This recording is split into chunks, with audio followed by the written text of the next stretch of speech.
And again back to my daily blog. তো সেদিন ready হয়ে চলে যাচ্ছিলাম, আমাদের বালুরঘাটের এক্সপো মেলা শুরু।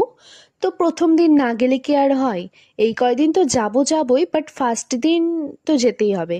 এই যে এখানে সব চলে এসছে বান্ধবীরা, তো ভেতরে ঢুকে পড়লাম। প্রথম দিন হিসেবে ভীষণ ভিড় ছিল। তারপর একটা দোকানে ঢুকে গেলাম চাবির রিং দেখতে, তো প্রচুর ভ্যারাইটিস ছিল।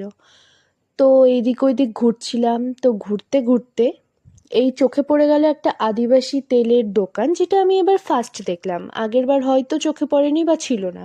তারপর এই যে 5 টাকার দোকানে সব থেকে মেয়েদের ভিড়, তো এখানে চলে এসেছিলাম। তারপর দেখতে দেখতে নাগরদোলা ব্রেক ড্যান্সের সাইডে চলে আসলাম। এখনো অনেক দোকান বসা বাকিও আছে, তো আস্তে আস্তে সব বসে যাবে, যেহেতু 1.5 মাস ধরে মেলাটা চলে। তারপর এখানে চলে আসলাম ভেলপুরি খেতে। আই থিঙ্ক আমি নাম জানি না ঠিকঠাক, বাট এটাই হয়তো। তারপর এখানে আমি ভাপা পিঠা নিয়ে নিলাম বাড়ির জন্য। তো তারপরে টোটো ধরে নিলাম, তো এখন চলে যাচ্ছি বাড়ি। তো আজকের মতো ভিডিওটা এইটুকুই। ভালো লাগলে অবশ্যই একটা লাইক সাবস্ক্রাইব করে দিও। ওকে, বাই।